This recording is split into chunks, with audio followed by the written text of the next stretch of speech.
السلام علیکم and welcome to my YouTube channel Urdu Kitab Ghar. تو آج ہم آپ کے ساتھ شیئر کریں گے شیروں کے متعلق ایک خوفناک کہانی، جس میں شیر کا شکار اور شیر کی انسانوں کے اوپر حملہ کرنے کی کہانی۔ ایک آدم غور شیر، اس نے کیسے انسانوں کو ہلاک کیا اور کیسے ماہر شکاریوں نے اس کو موت کے گھاٹ اتارا۔ چلیں آئے شروع کرتے ہیں اپنی سٹوری کو۔ دیہات کے باشندوں کو یہ ہدایت دے کر میں واپسی تک وہ گاؤں ہی میں رہے دیہات کے باشندوں کو یہ ہدایت دے کر کہ میرے واپسی تک وہ گاؤں میں ہی رہیں، میں قطعی خاموش رہیں اور قطعی خاموش رہیں۔ میں اس درخت کی سمت روانہ ہوا۔ کھلا میدان تھا اور یہ بات کیا سرائی تھی کہ شیر جیسے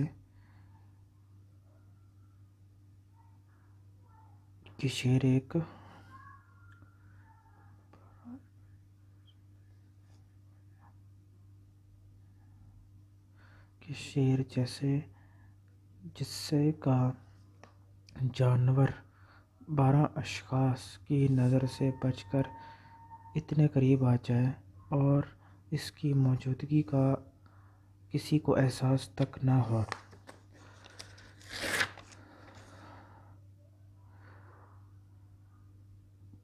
عورت کے گلا گھٹنے کی بھیانک آواز ان کے کانوں تک نہ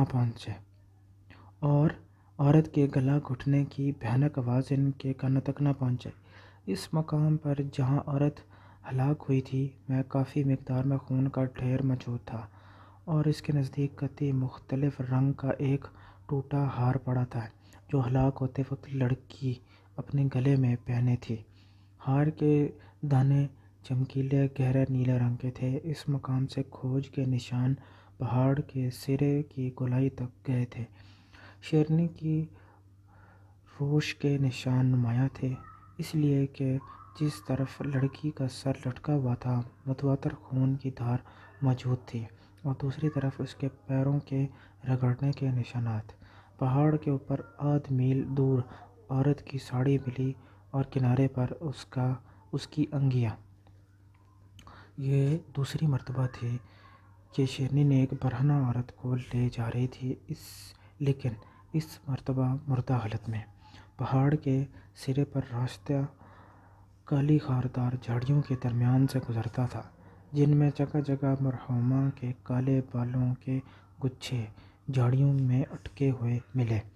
اس کے آگے زمین پر بچھو بوٹی کی ایک چادر سی پھیلی ہوئی تھی، جس کے درمیان سے شیرنی گئی تھی، اور میں اس کے گرد راستہ تلاش کرنے کی کوشش کر رہا تھا کہ مجھے اپنے پیچھے کسی شخص کے چلنے کی آہٹ محسوس ہوئی۔ مڑ کر دیکھا تو میں رائفل کے ایک شخص میری طرف آ رہا تھا۔ میں نے اس سے اپنے پیچھے آنے کی وجہ دریافت کی، کیونکہ چلنے سے پہلے میں نے یہ واضح طور پر ہدایت دی تھی کہ کوئی بھی شخص میری واپسی تک گاؤں سے باہر قدم نہ نکالے، اور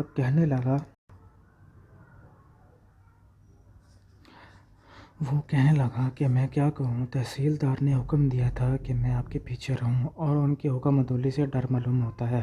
چونکہ وہ تحصیلدار کے حکم کی تعمیل کرنے پر مصر تھا، اس لیے بحث مباحثے میں قیمتی وقت ضائع کرنے کی بجائے میں نے اس سے کہا کہ اپنے بھاری بوٹ جو وہ پہنے تھا اتار کر کسی جھاڑی کے پیچھے چھپا دے، میرے پیچھے اور نزدیک چلے اور پشت کی طرف خاص طور پر کڑی نظر رکھے۔ میں پتلی جرابیں، نیکر اور ربڑ کے تلے کے جوتے پہنے تھا، اور چونکہ بچھو بوٹی کے اطراف سے گزرنا ممکن نہیں تھا، اس لیے میں اس کے درمیان سے گزرا اور سخت تکلیف ہوئی، اور اس طرح شیرنی کی کھوج جاری رہی۔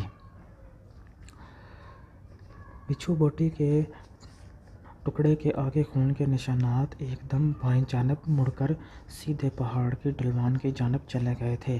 اس راستے پر صنوبر اور رنگلز کی گھنی جھاڑیاں تھیں۔ 100 گز نیچے جا کر خون کے نشانات کا رخ ایک دم سیدھے ڈھلوان پر ایک تنگ نالے کی طرف مڑ گیا۔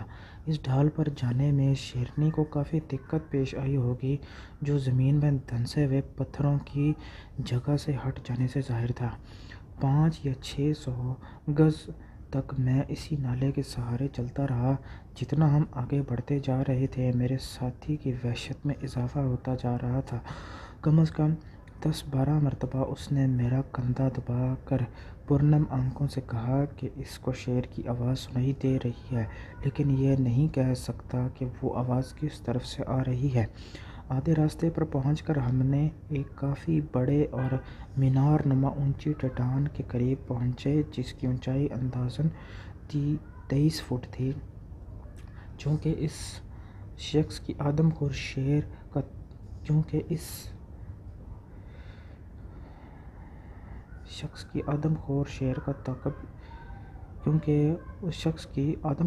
کا تعاقب جاری رکھنے کی ہمت جواب دے چکی تھی، اس لیے میں نے اس سے کہا کہ وہ چٹان کے اوپر چڑھ جائے اور میری واپسی تک وہیں بیٹھا رہے۔ وہ بخوشی اوپر چڑھ گیا۔ وہاں پہنچ کر جب اس نے مجھے تعاقب جاری رکھنے کا اشارہ دیا تو میں نے نالے میں اترنا شروع کر دیا۔ پہاڑی کی گھوم پر پہنچ کر نالے کا رخ ایک دم سیدھا 100 گز نیچے کی طرف ہو گیا۔ بائیں سے آنے والے بہت گہرے کھڈ میں جہاں وہ ملے تھے وہاں پانی کا ایک کنڈ تھا۔